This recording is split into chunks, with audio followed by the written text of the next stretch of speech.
Bonjour à vous, j'espère que vous vous portez bien et que vous êtes d'attaque pour cette émission de ce matin. Bienvenue à vous dans le plateau du bien-être, l'émission qui se soucie de votre santé et de votre bien-être. Nous sommes encore là et aujourd'hui c'est mardi et donc bien évidemment la team du mardi m'accompagnera tout au long de cette émission. Il y a Gisèle. Gisèle, bonjour. Bonjour Blondine. Comment tu vas? Je vais bien et toi? Ça va également. Je vais bien. Ton visage. Ben, ça va, t'inquiète pas, je suis en forme.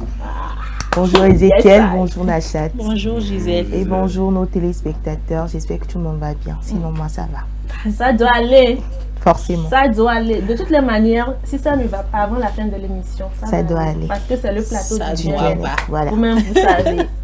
Nachat, comment tu vas? Oui, bonjour Blondie, je me porte très bien. Bonjour Ezekiel. Bonjour Gisèle. J'espère que vous vous portez bien. Grâce à Dieu. Bonjour à nos chers téléspectateurs, je me porte très bien également ce matin. En tout cas, un plaisir de t'avoir sur ce plateau. Le plaisir est partagé. Bonjour Ezekiel. Bonjour, en tout cas le mardi, moi c'est une joie pour moi de partager le plateau avec des dames. Vous savez, pourquoi? quand un seul homme s'est entouré comme ça de belles dames, c'est toujours voilà, un pur bonheur. Bonjour aussi chez vous. J'espère que voilà, vous êtes bien réveillés, que la semaine a bien démarré et que voilà, vous allez passer un bon moment en notre compagnie. Surtout avec les informations sportives que tu auras à nous livrer dans quelques instants dans cette émission. Sans oublier, bien entendu, un tour que nous aurons à faire à l'hôpital avec Gisèle. Je garde le suspense pour le moment. Nous allons démarrer en bonne et due forme avec la causerie du jour. Voici le thème de notre causerie de ce matin. Dans une relation amoureuse, peut-on emmener quelqu'un à changer de comportement?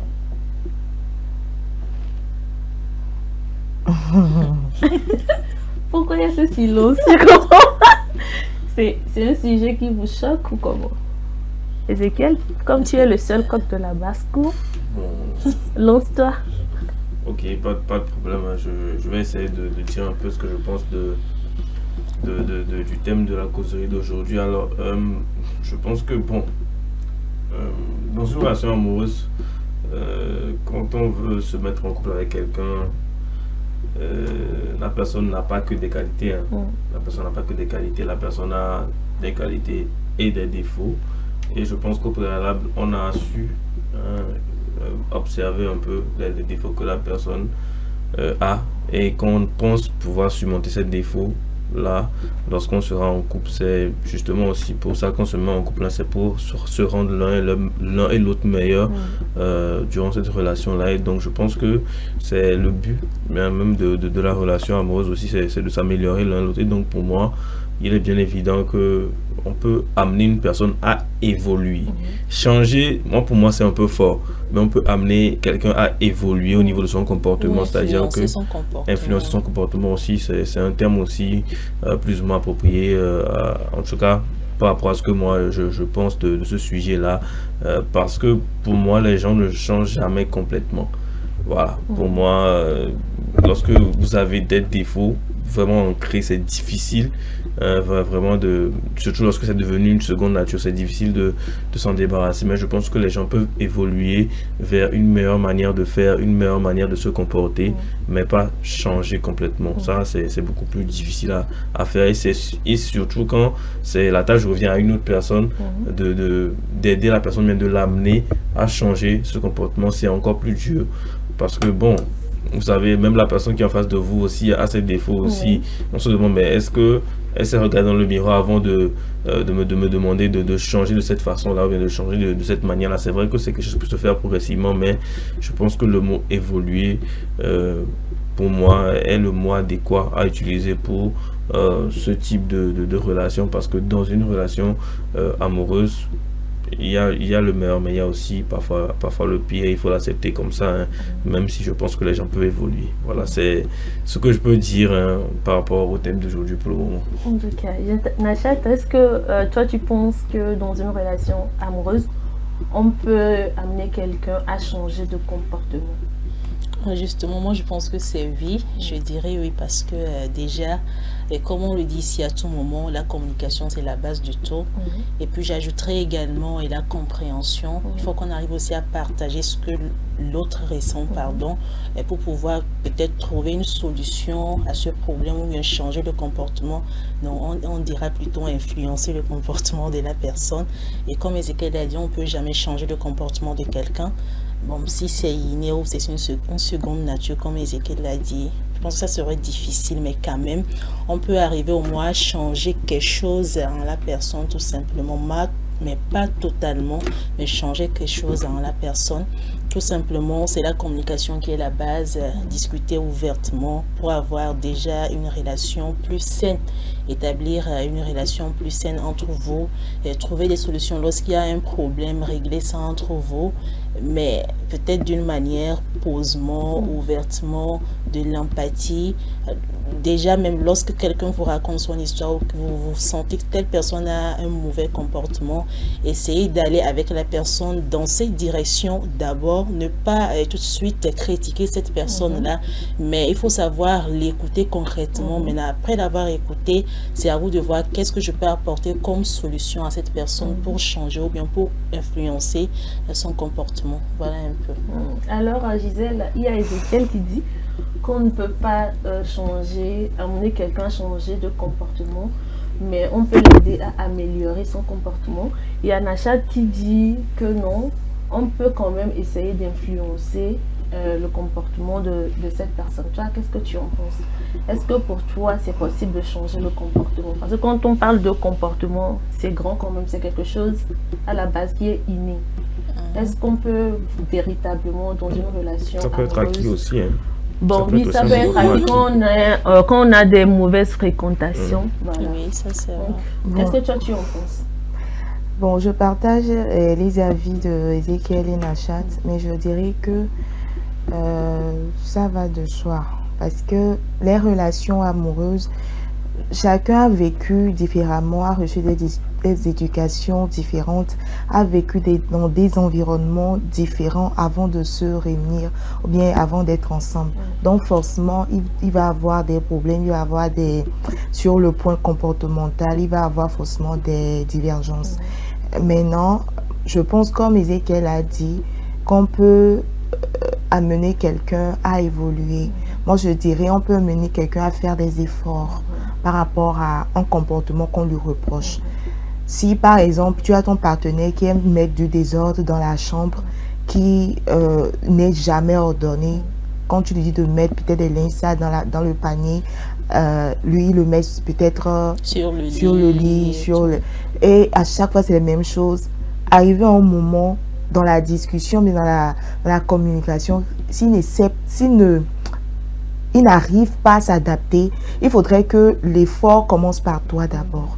Parce que moi, je me dis qu'on est le reflet la plupart du temps de ceux qu'on a devant nous.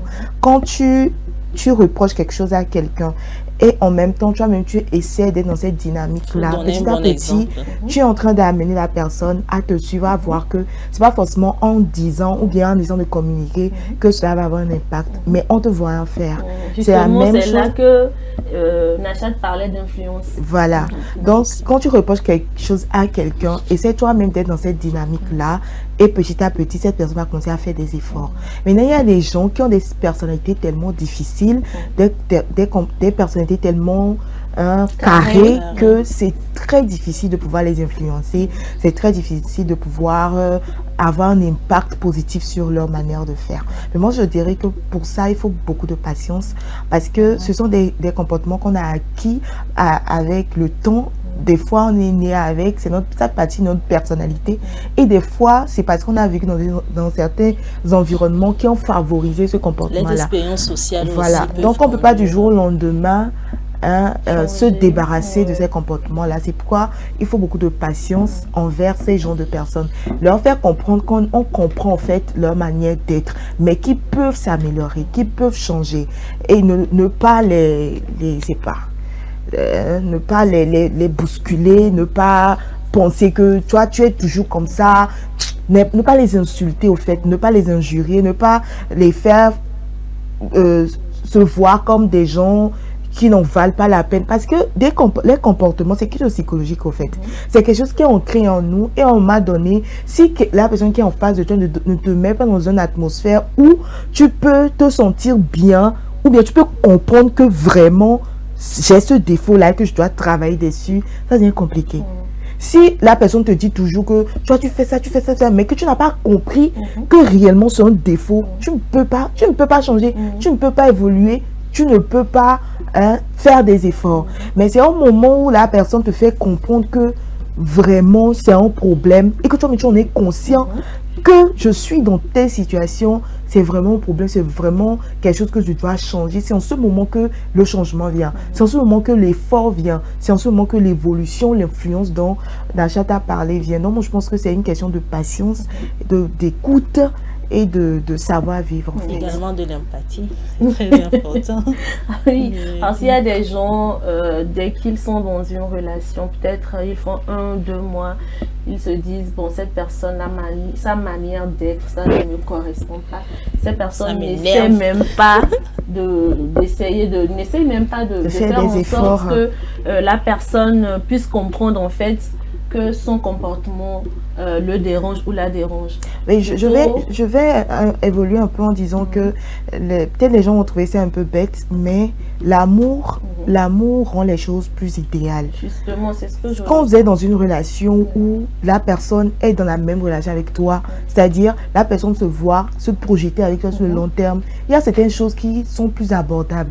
Et certaines choses qui sont plus faciles que quand la personne, la personne est juste de passage. Quand vous êtes dans une relation constructive et que vous vous projetez, vous avez des projets, tout ça, si vous mettez à vous faire des reproches sur un certain nombre de choses, je pense que la manière d'aborder la chose est plus aisée que quand la personne est distante ou bien la personne ne prend pas la relation à cœur ou que l'amour n'est pas assez dans cette relation. Quand l'amour est au centre et que vous tenez l'un à l'autre, il y a certains reproches qui sont plus faciles à... Il y a même des remarques qu'on fait plus aisément et que l'autre accepte facilement. L'autre ne le prend pas au premier degré, comme quoi, toi, c'est toujours, toi, tu me fais des reproches que moi, je ne suis pas bon, non, mais la personne le prend plus aisément, il trouve que c'est pour que vous puissiez bien construire la relation. Donc, je pense que ça dépend aussi des bases que nous mettons à nos différentes relations. C'est ce que j'allais dire, parce que ça dépend vraiment des bases. Si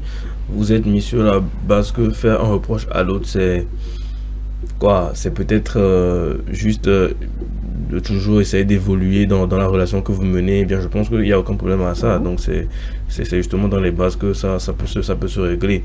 Donc moi je pense aussi que, enfin je compare toujours ces situations un peu à une addiction. Par exemple, quand on parle d'une personne qui aime le tabac, la personne est plus addicte à la nicotine et donc ce qu'on lui donne c'est une gomme à mâcher qui contient de la nicotine ou autre chose. Donc je pense que c'est un peu dans le même sens quoi. C'est toujours essayer d'améliorer, d'évoluer, d'influencer, etc. Et puis j'aimerais ajouter un truc pour finir, c'est que il faut essayer de connaître la personne qui est en face de nous. Justement, parce qu'il y a certaines personnes qui n'acceptent pas des reproches de manière brusque. Par exemple, tu lui dis à chaque fois, ne fais pas ci, fais ceci, ne fais pas ci, fais ceci. Toi aussi, tu ne fais pas des efforts. Chaque fois, c'est toi. Il y a certaines personnes peut-être qui ont des enfants difficiles, qui ont vécu dans des environnements qui les ont impactés psychologiquement. Quand tu ne connais pas la personne qui est en face de toi, quel genre de reproche est-ce que la personne accepte et que tu y vas de manière un peu plus forte, tu vas voir que cette personne va se braquer et ça ne va pas avancer. Mais quand tu essaies de comprendre, peut-être que elle aime qu'on lui parle de manière douce, qu'on lui parle peut-être à l'aube, qu'on lui parle peut-être quand il finit de manger, peut-être quand il finit de se doucher, quelque chose comme tu essaies de connaître qui est devant toi. C'est en ce moment que tu peux savoir de quelle manière est-ce que tu peux faire glisser certaines reproches et lui faire changer petit à petit. Voilà. En tout cas, je pense que tout est dit sur ce plateau. On l'a bien noté. On ne peut pas emmener quelqu'un à changer de comportement dans une relation amoureuse. Mais par contre, on peut influencer son comportement en adoptant soi-même un comportement sain ou carrément on peut aider cette personne à s'améliorer en communiquant avec cette personne, en essayant quand même de ne pas de ne pas être comment je vais brusquer, dire, voilà, d'aller tout simplement tout doux. Et comme l'a dit Gisèle, c'est important de connaître la personne qui est en face de soi pour pouvoir lui faire des reproches, parce qu'il y a des gens qui n'acceptent pas des reproches aussi facilement. Ce sera donc tout pour notre causerie du jour. Je vous rappelle que le thème c'était dans une relation amoureuse, peut-on emmener quelqu'un à changer de comportement? On va y aller tout de suite avec l'info du jour.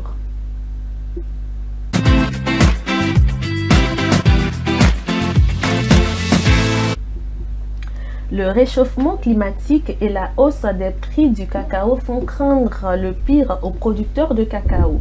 Certains préfèrent anticiper le risque et développer des alternatives locales et durables. Précision avec nos confrères de Africa News. Entre changement climatique et hausse considérable des prix, la filière cacao traverse des moments difficiles, poussant les fabricants de chocolat à réfléchir à des alternatives. Trouver de nouveaux environnements pour la production ou même développer un substitut du cacao. Nous avons découvert une variété de cacao rare et très appréciée dans le monde entier. Nous avons ensuite prélevé une partie de la fève de ce cacao, nous l'avons placée sur des plaques et nous avons fait en sorte que les cellules se développent. Après cette étape de croissance, nous pouvons récolter la fève et la transformer en chocolat. Dans cette société, des cellules de fève de cacao ont été placées dans une cuve d'eau sucrée. Elles atteignent la maturité en 1 semaine au lieu des 6 à 8 mois pour une production classique. Le changement climatique a un impact direct sur l'industrie du chocolat. Les fortes températures empêchent certaines espèces de se développer correctement. Cela a conduit à une baisse considérable de la production de cacao dans le monde entier. Afin de garantir une production dans les meilleures conditions, le cacao doit être cultivé dans des régions au climat chaud et aux pluies abondantes à des températures avoisinant les 20 degrés. Des conditions que l'on retrouve normalement en Afrique de l'Ouest et en Amérique du Sud. Plus le changement climatique gagne du terrain, plus les menaces qui pèsent sur notre chaîne d'approvisionnement vont s'intensifier. C'est pourquoi il est intéressant de pouvoir produire localement et de manière durable. Pour répondre à l'importante demande des consommateurs, les producteurs de chocolat sont nombreux à prendre au sérieux l'alternative de la production locale.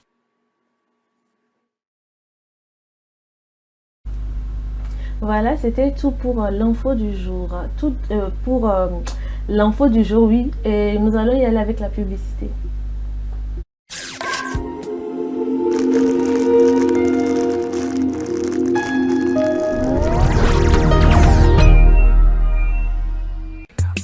L'amour, c'est des hauts, c'est des bas. Et quand la femme dit non, c'est vraiment non. Mais rien ne vaut un petit cadeau pour raviver la flamme de l'amour. La femme se fait belle et sensuelle pour votre plaisir. Claudia Lingerie, nous disposons de toute une collection de sous-vêtements haut de gamme pour hommes, femmes et enfants à un bon prix. Soyez ceux qui portent des sous-vêtements confortables. Claudia Lingerie, nous sélectionnons pour vous de la lingerie fine de qualité pour sublimer vos soirées. Claudia Lingerie, sur la route d'Agbalépédo, juste à côté du monument Grand Œuf Blanc. Infoline 00228 97 01 03 03 0228 97 01 04 04. Claudia Lingerie, l'élégance a une adresse. M-Afrique, association internationale des médecins pour la promotion de la santé en Afrique, première ONG internationale d'origine africaine spécialisée dans les actions médico-chirurgicales humanitaires. M-Afrique, c'est la promotion de la santé et l'éducation pour tous en Afrique. M-Afrique est membre du Conseil économique, social et culturel de l'Union africaine, le COSOC UEA, également accrédité à le COSOC ONU. Les médecins de M-Afrique, présents en Afrique et en Occident, réalisent chaque année plus de 2500 opérations chirurgicales et 25 000 consultations médicales spécialisées gratuites en zone rurale et périurbaine en Afrique. M-Afrique, c'est la formation continue des acteurs de la santé, la recherche, les missions médico-chirurgicales, humanitaires, foraines gratuites, la lutte contre les maladies transmissibles et non transmissibles, la promotion de l'éducation pour la santé, le développement communautaire. M-Afrique, une nouvelle vision de la solidarité africaine. M-Afrique, c'est amener l'hôpital vers les populations rurales et vulnérables. M-Africa, oh.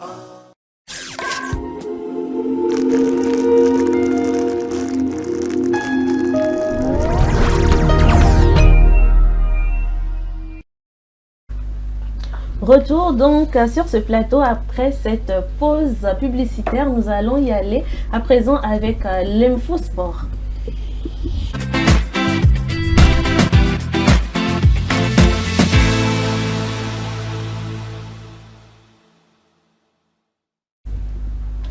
Infosport aujourd'hui avec Ezekiel, nous allons parler du tournoi Agir pour le futur, la liste des éperviers et les championnats européens. Ça veut dire que tu ne dors pas. Ah, comment on pouvait? Le pauvre n'a pas droit au repos. Ah, c'est pas de repos, c'est tous les week-ends comme ça. Il assume les matchs. C'est les week-ends, il y a les activités sportives, il y a les trucs, il y a les championnats, donc ça là, c'est mort pour... Il va servir les téléspectateurs. Ah ben oui, c'est toujours pour la bonne cause. Bon, nous allons démarrer avec le tournoi Agir pour le futur. Bon, c'est plus le tournoi Santé Sport Plus, voilà, qui a débuté voilà, ce samedi sur le terrain synthétique de Sagbado. C'est un tournoi qui a été mis en place par l'association Agir pour le futur, donc qui est convaincu que pour mieux éduquer les enfants au sport, mais aussi à la santé et par rapport aux maladies non transmissibles, notamment le diabète, l'hypertension, tout ça, c'est l'idéal est de mettre en place un tournoi de football pour permettre à ces enfants justement de pouvoir connaître un peu les bases de tout ce dont on a parlé tout à l'heure. Donc le tournoi a commencé ce samedi 31 août. Nous allons écouter un peu l'organisateur, en tout cas le président de l'organisation de Agir pour le futur, qui nous donne un peu les objectifs pour lesquels ce tournoi a été organisé. Monsieur Kossivia Balo, on regarde ça et on revient après. Okay. Voilà, d'abord merci de me donner l'opportunité de parler de cet événement organisé par une association dénommée Agir pour le futur, dont l'un des objectifs est de faire la lutte contre les maladies non transmissibles. Vous savez que l'une des causes des maladies non transmissibles, c'est entre autres l'inexistence des activités physiques. Et donc nous avons pour mission de sensibiliser la population à faire ces activités physiques-là pour donc éviter, anticiper sur la survenue de ces maladies non transmissibles. Et nous avons pour cible les enfants de 10 à 15 ans parce que nous pensons que pour mieux éduquer une population, il faut commencer par l'adolescence. C'est ça qui justifie que nous avons voulu penser aux enfants de 10 à 15 ans. Voilà, ils ont donc pensé aux enfants de 10 à 15 ans, voilà, du jeune âge, hein, bien évidemment, pour permettre de commencer dès le bas âge à inculquer les bonnes choses à faire, les bonnes actions à faire justement pour rester, les bonnes pratiques à adopter pour rester en bonne santé. Donc voilà, le tournoi va se dérouler sur les prochains jours et donc je vous tiendrai bien évidemment au courant. Okay. Nous allons donc passer à notre sujet suivant. Je vous en parlais la semaine dernière, le mardi. La fameuse liste a montré le bout de son nez. J'espère que c'est favorable. Ah mais non, c'est une très belle liste quand même. Okay. En tout cas, le sélectionneur a donné sa première liste pour voilà, les confrontations du Togo-Libéria et du Guinée-Togo qui aura lieu voilà, les 6 et 9 septembre.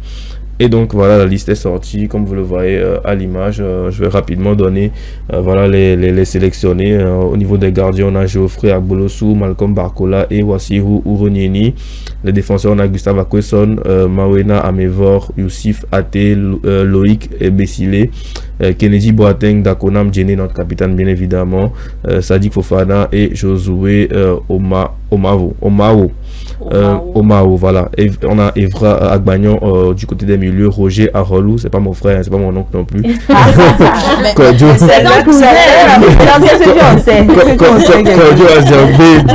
Derman Karim, le prodige, voilà, qui a joué la saison dernière en D2 belge, Thibaut Pidje, Khaled Nare, Alexis Romao, Marouf Chakei et Adil Titi.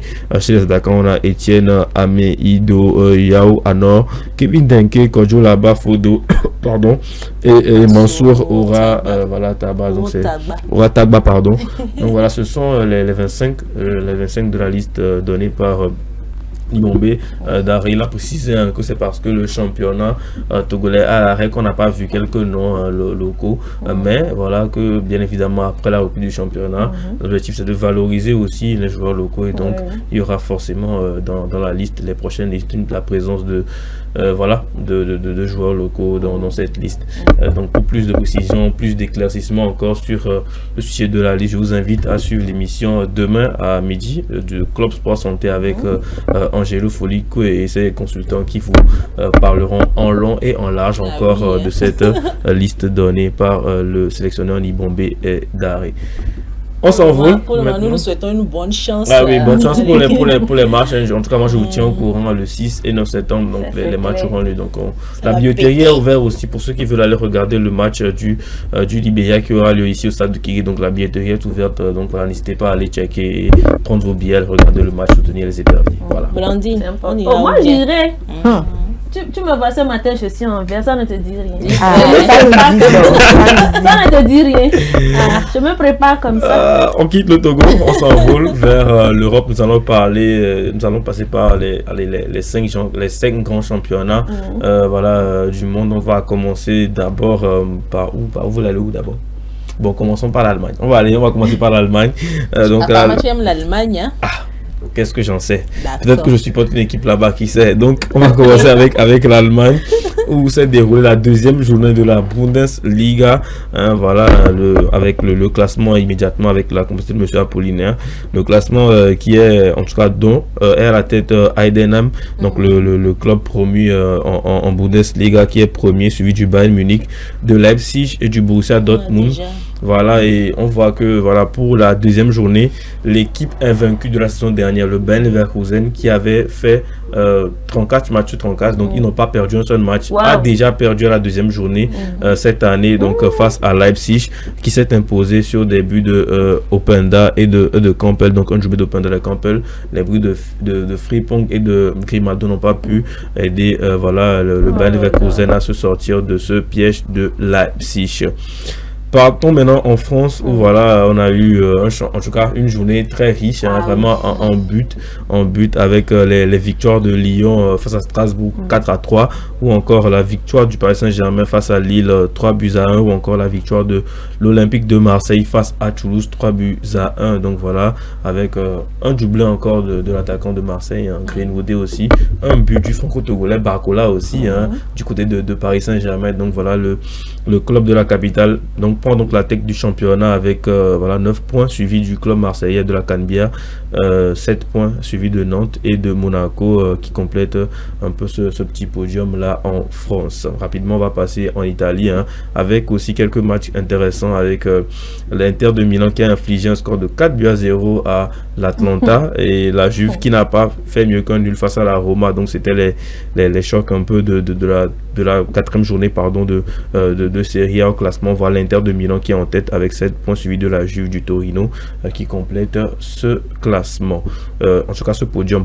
Alors en Angleterre, on a eu aussi quelques matchs très intéressants avec beaucoup d'actions qui étaient un peu drôles dans le match de Arsenal et Brighton, où Declan Rice a écopé d'un carton rouge un peu bête entre guillemets, alors qu'il avait déjà un jaune. Il a essayé de provoquer un peu l'adversaire, il a pris un deuxième jaune, il est sorti et ils n'ont pas pu faire qu'un match nul avec Brighton.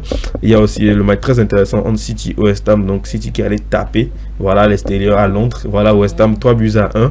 Et le choc de la journée qui était entre Manchester United Liverpool, c'est le match qu'on appelle le derby d'Angleterre, donc il s'est déroulé en tout cas au niveau de Old Trafford. Et voilà, les Reds de Liverpool ont infligé un score de 3-0 à Manchester United grâce à un doublé du Colombien Luis Diaz et à un but du pharaon égyptien Mohamed Salah.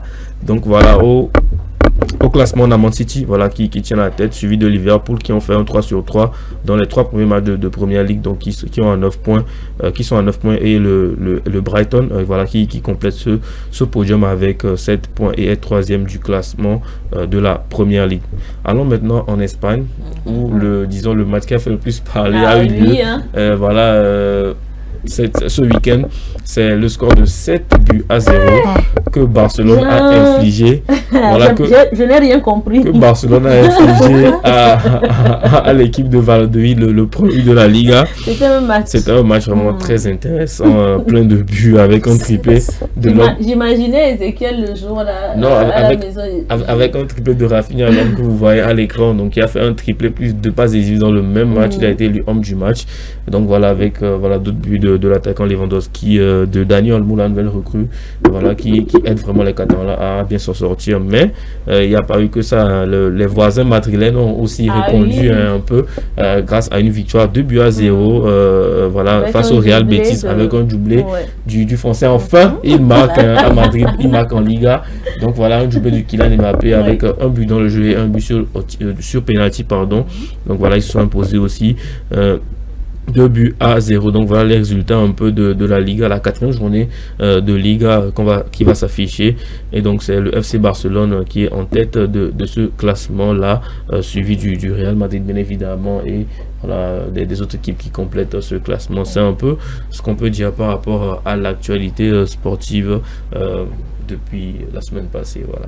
En tout cas, il y a eu plein de matchs. Moi, j'ai suivi le match du Real Madrid-Bétis et puis le match du Barça, voilà. Les deux. Parce que j'étais calé. Je pensais que j'allais venir te braiser le lundi. Malheureusement, si je voulais te braiser, c'est moi qui allais te braiser, mais non, tout va. Ah, voilà. Donc toi, tu aimes les deux équipes. Qui braisa. Donc tu aimes les deux équipes.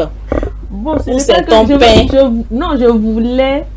voulais même ça, le député. Elle voulait voir c'est quelque chose qui a engendré ça. Elle voulait voir Barcelone, peut-être pour venir me braiser après. Dis la vérité. C'est ça. Ok. Merci beaucoup Ezekiel pour toutes ces informations sportives. Nous allons donc y aller avec à l'hôpital.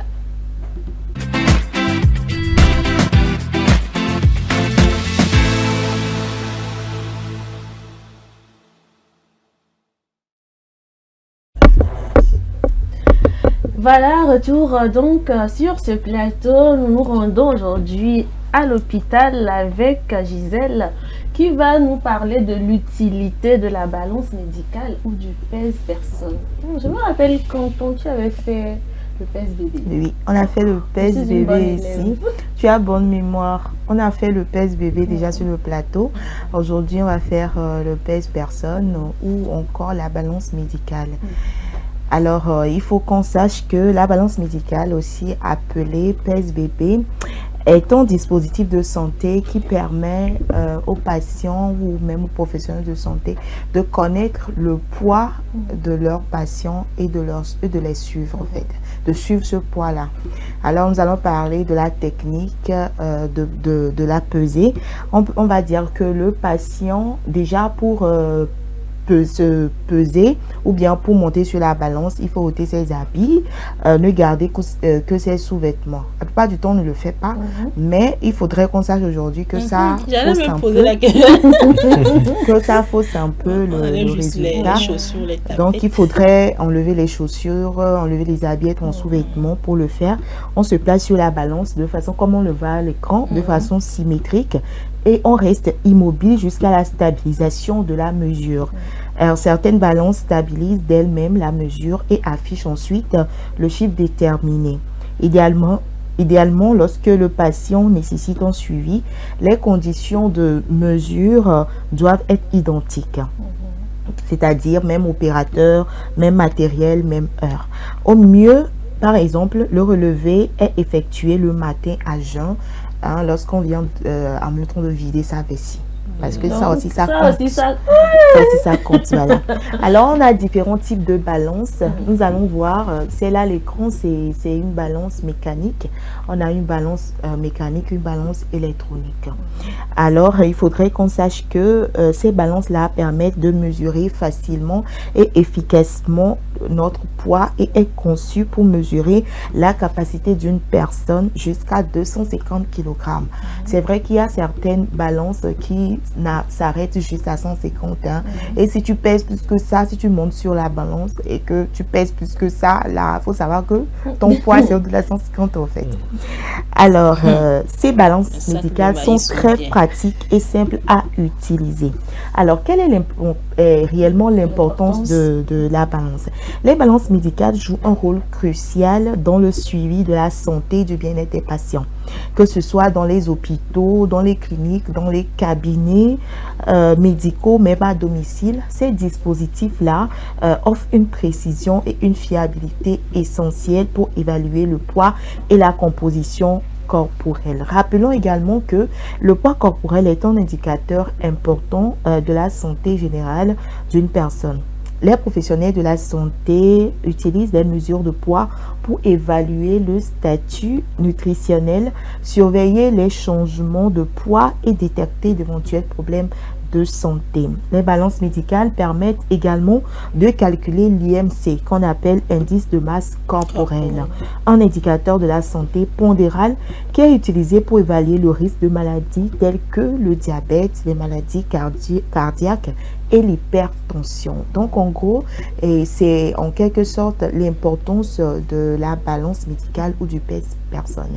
Et il faut rappeler que le poids d'une personne détermine en fait s'il va bien ou s'il est malade, et les professionnels de santé agissent beaucoup sur le poids pour savoir peut-être quelle prescription faire. Même s'il s'agit de prescrire un médicament, on se base aussi sur le poids pour pouvoir prescrire ces médicaments. Donc c'est ce qu'on peut retenir en gros aujourd'hui. C'est justement pour le régime alimentaire et tout. Voilà. C'est également important. Voilà. Notamment, tu as parlé de l'IMC. Oui.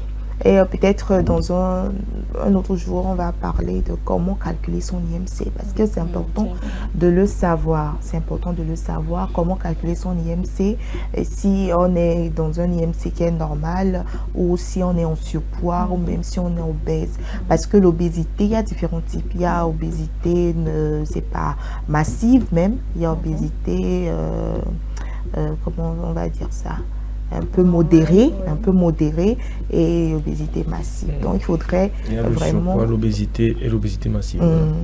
Donc il faudrait, on va dans un futur très proche essayer d'apprendre comment calculer son IMC pour savoir soi-même, pouvoir suivre, comment dirais-je, son poids. Et il y a certaines personnes même qui ont des balances chez eux, à la maison, à domicile.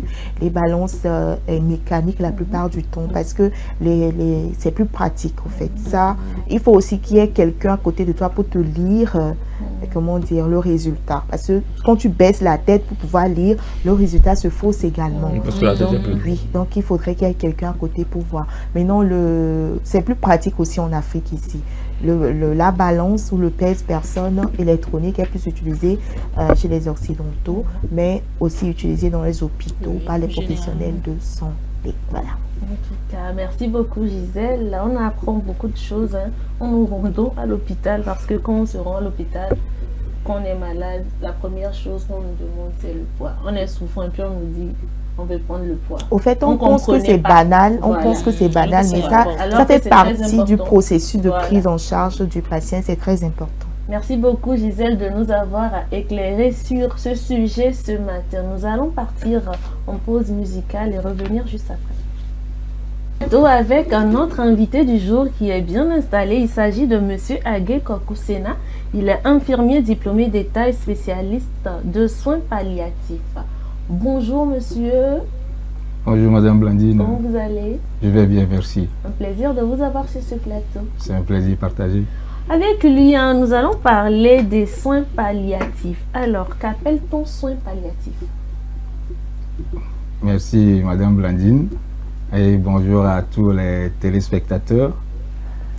Bien, permettez quand même, avant d'aborder le vif du sujet, de dire que nous sommes tous conscients que bon, malgré les investissements dans la santé et la recherche en santé, donc les chances de trouver des remèdes qui puissent, disons, guérir des maladies comme le VIH-Sida, le diabète, certains cancers, la drépanocytose, donc je pourrais multiplier les exemples.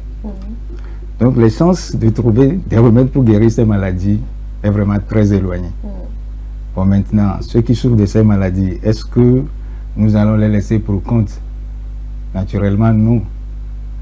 Donc, le défi pour nous, c'est de pouvoir améliorer la qualité de vie de ces personnes-là souffrant de ces maladies incurables, donc en leur offrant des soins holistiques. donc montrant de la compassion, qui les réconfortent et aussi soutiennent leur famille. C'est ce que nous appelons les soins palliatifs. Donc, et par définition, donc, les soins palliatifs sont des soins actifs. Donc, ils prennent des dimensions physiques, psychologiques, socio-culturelles et spirituelles de la personne malade, mais de sa famille aussi, donc, et ses proches.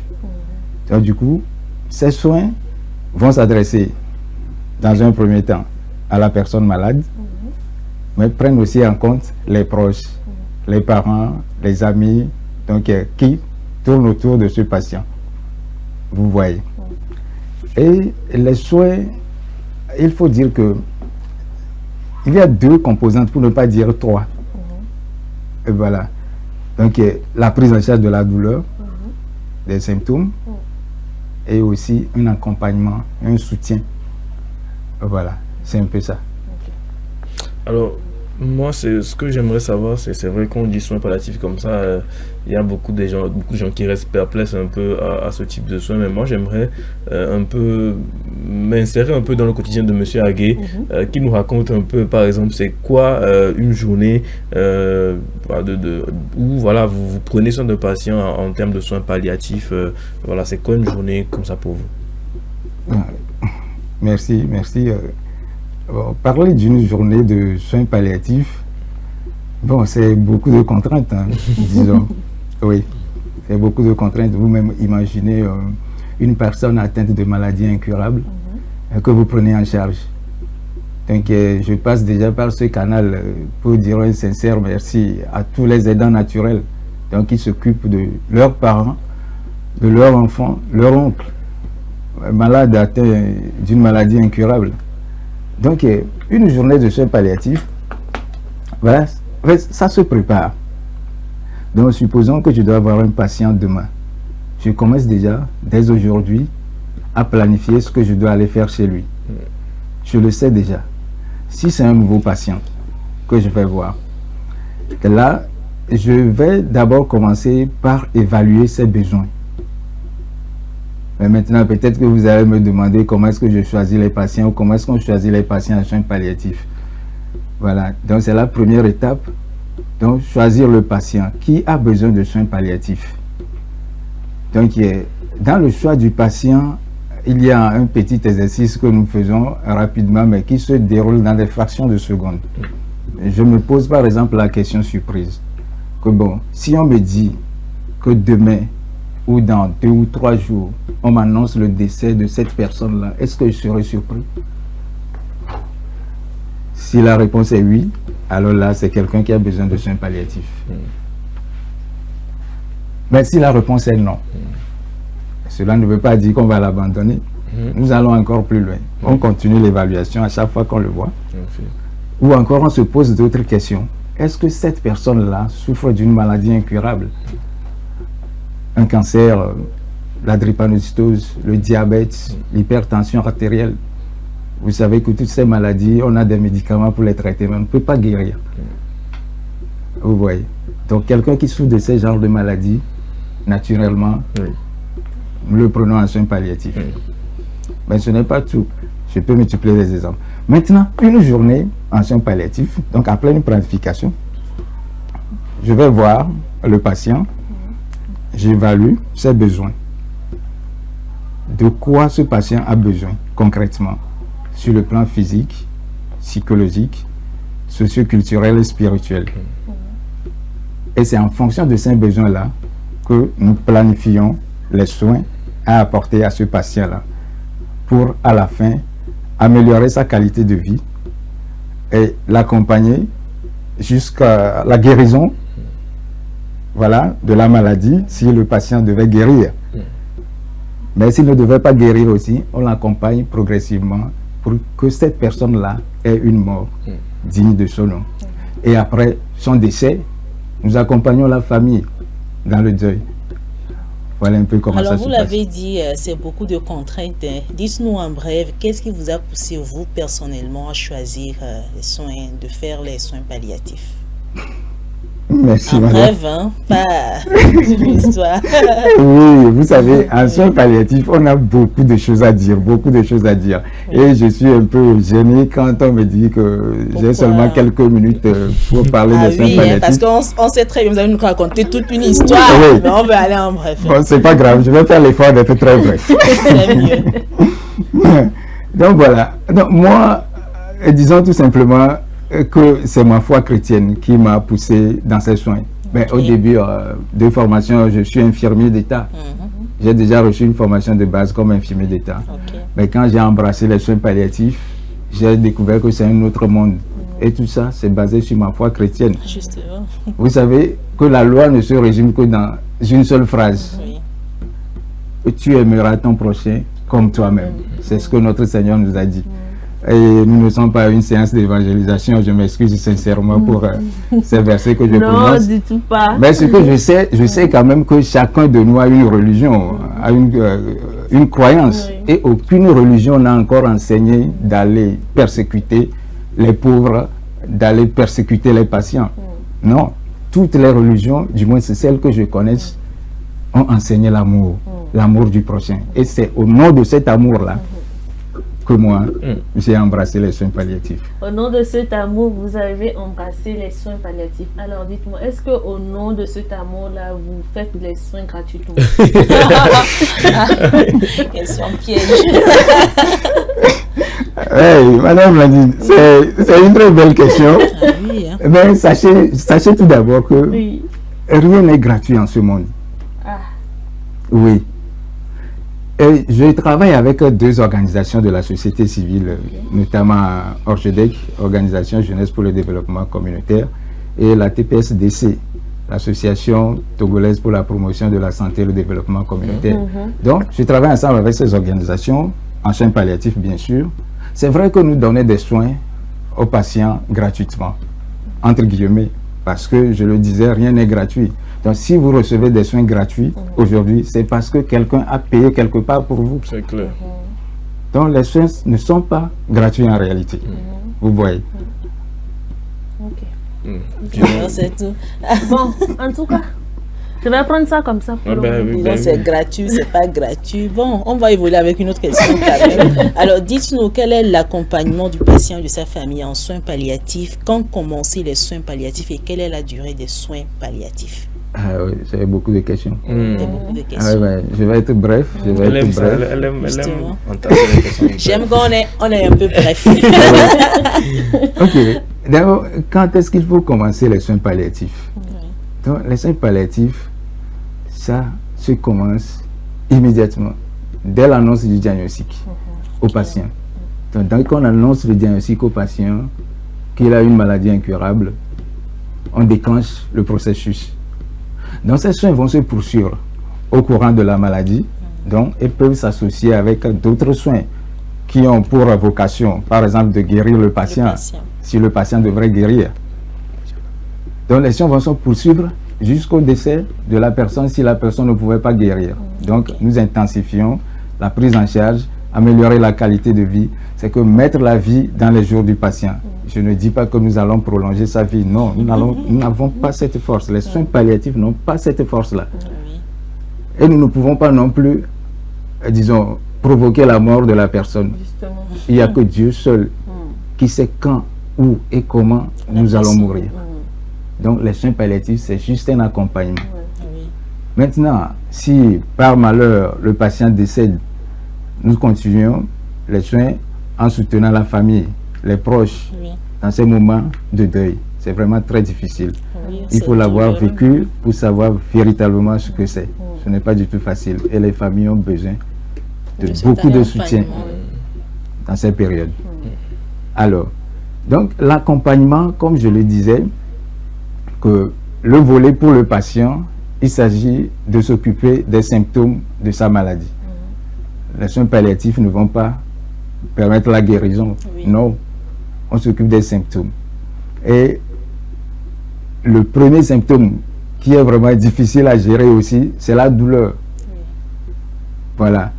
Et vous allez remarquer que la majorité des patients en soins palliatifs Un cas, vous prenez qui ont le cancer ou le VIH-Sida, le diabète ou tout ce que vous savez déjà. Donc, dans 80% des cas, ces personnes souffrent de douleurs à un certain moment de leur maladie. Et des douleurs infernales, insupportables. Je sais de quoi je parle. Voilà. Donc, il faut arriver à maîtriser cette douleur-là pour améliorer sa qualité de vie. C'est le déaccompagnement. Et maintenant, de l'autre côté, le soutien psychologique. Voilà. Donc, échanger davantage avec la personne, l'amener à comprendre sa maladie et parfois même l'aider dans une éducation thérapeutique à accepter le traitement qu'on lui donne. Parce que dans ce genre de situation, il arrive parfois que les gens font des dépressions. Voilà. Donc, quand ça dépend de notre compétence, comme moi en tant qu'infirmier, je ne suis pas un psychologue.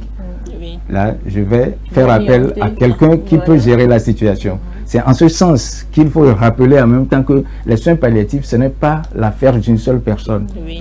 C'est un travail qui se fait en équipe. Et chacun de nous a son rôle à jouer.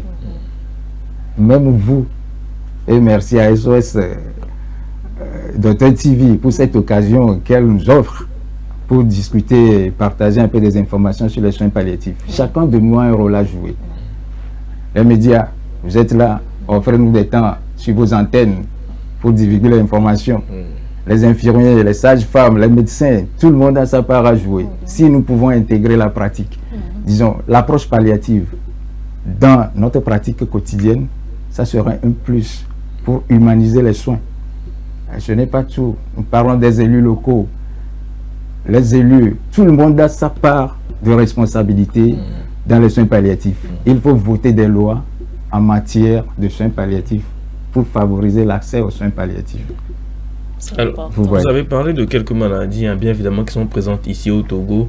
Et donc, on se dit qu'on a besoin aussi de soins palliatifs pour les patients qui souffrent de cette maladie-là ici au Togo. Mais moi, j'aimerais savoir déjà à quel point ces soins sont demandés ou sont présents ici au Togo, par exemple, et quels sont les défis et perspectives des soins palliatifs chez nous au Togo. On sait qu'on dispose d'un plateau technique très intéressant déjà, mais on peut toujours aller vers l'amélioration et voilà, avoir une meilleure qualité de plateau technique. Dites-nous quelles sont les perspectives et défis des soins palliatifs au Togo. Merci mon cher ami. Oui, bien évidemment, le besoin en soins palliatifs est aussi grand au Togo. Je n'ai pas fait des études, mais je me rappelle, c'était en début d'année, je suivais une conférence sur le registre du cancer. Et le professeur Daré, notre cher maître, disait qu'en 2022, il y avait eu 7000 nouveaux cas de cancer au Togo, donc toutes formes confondues. Voilà. Et maintenant, les estimations pour notre pays situent l'incidence à plus de 100% d'ici 10 ans.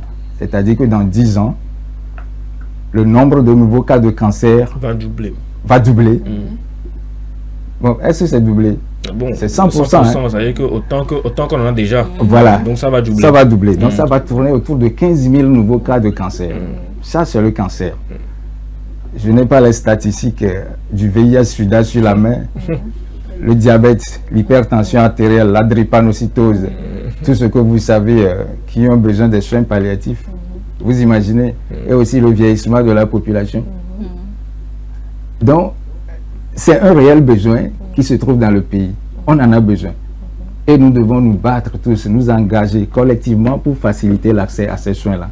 Puisqu'on a remarqué que bon, malgré qu'il y ait ce besoin-là, les gens ont souvent recours très tardivement aux soins palliatifs ou même ne se soucient même pas des soins palliatifs. Tout simplement parce que, d'une part, ils sont sous-informés.